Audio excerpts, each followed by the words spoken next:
Utusan ko ang mga tauhan natin para hanapin si Marites. Patuloy na nakikinig si Olga sa pag-uusap ng mag-amang Don Julio at Ramon, kung saan sinabi ni Ramon sa kanyang ama na utusan umano niya ang kanilang mga tauhan para hanapin si Marites dahil gusto niya itong makausap at makaharap muli para naman makabawi siya sa ginawang pagligtas ni Marites sa kanya. At dahil narinig ito ni Olga ay naisip niyang kailangan niyang mapigilan ang napipintong pagkikita ng dalawa. Hindi makakapayag si Olga na magkitang muli sina Ramon at Marites dahil sigurado siyang kapag nagharap ang dalawa ay maaaring mabuking ang mga plano nila ni David, lalong-lalo na ang pagpanggap nito bilang si Tanggol. Kaya agad na pinarating ni Olga kay David ang narinig niyang pag-uusap ni Ramon at Don Julio. Kaya sa pag-uwi ni David sa mansyon ay agad niyang kinausap si Ramon at tinanong niya dito kung bakit hinahanap nito ang kanyang nanay.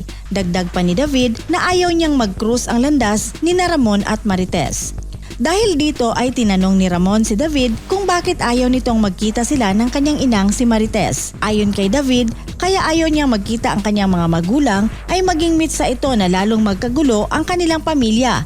Dahil ayon sa kanya na kapag muling magpakita si Ramon na buong akala naman ni Rigor ay napatay na niya sa isang engkwentro ay siguradong lalong titindi ang galit ni Rigor sa ina ni David. Hindi na sumagot si Ramon, ngunit desidido pa rin siyang itutuloy ang balak na ipapahanap ang nanay ni David. Nang sa gayon ay muli niya itong makausap. Habang si Olga naman ng gabing yon ay hindi mapalagay. Tensyonado siya dahil sa kanyang mga narinig mula kay Ramon. Kaya kumuha siya ng isang matalas na kutsilyo at habang hinihimas-himas niya ito ay sinabi niya sa kanyang sarili na ito na ang magiging huling araw ni Marites dahil siya na mismo ang papatay dito at sa oras na mapatay niya ito ay para na rin niyang naipaghiganti ang kanyang mga anak na sina Greg at Samantha. Kaya naman kinabukasan ay agad pumunta itong si Olga sa pwesto ni Marites sa Quiapo at pagdatingan niya sa lugar ay nakita niya na kausap ni Marites itong si Aling Tindeng. Kaya naman nang makahanap siya ng tiyempo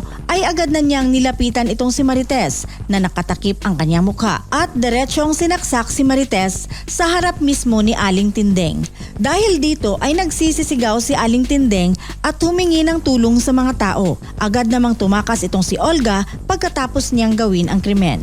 Samantala, dinala ni Tanggol ang grupo ni na Supremo sa lugar ni Boss Divina at ipinakilala na ni Tanggol ang kanyang mga kasamahan dito kay Boss Divina. At dito ay sinabi na ni Divina na siya at si Tanggol umano ang may-ari ng lugar at magkasosyo sila ni Tanggol sa mga negosyo nito. Kaya laking gulat ni na Amanda sa kanilang narinig. Napatanong si Ben dito kay Tanggol, paano raw ito nagkaroon ng negosyo sa maikling panahon? Sa katunayan ay kakalaya lang ito mula sa kulungan. Dito na umamin si Tanggol kina Amanda na meron na naman siyang nagawang kasalanan at ito ay ang pagkuha niya sa nawawalang diamante na Star of Venus. Ibinenta niya umano ito kay Divina, ngunit dahil sa laki ng halaga nito ay hindi makabayad si Divina kaya inalok na lang niya si Tanggol ng negosyo. Lahat umano ng pagmamay-ari ni Divina ay pagmamay-ari na rin ni Tanggol. Ngunit mas lalong nagalit si Amanda sa ginawa ni Tanggol. Ang ginawa niya umanong pagtatraidor kay Senyor Facundo ay siguradong maglalagay sa kanila sa panganib. Yan ang mga tagpo sa ating episode na ito. Ano kaya ang kahihinatnan ng negosyong inalok ni Divina kay Tanggol? Maging kakampi kaya ni Tanggol si Boss Divina hanggang sa huli? Maliligtas kaya sa panganib ang buhay ni Marites? At magkikita silang muli ni Ramon? Para sa susunod pang episode ay i-click ang ating follow button at mag-subscribe sa ating channel.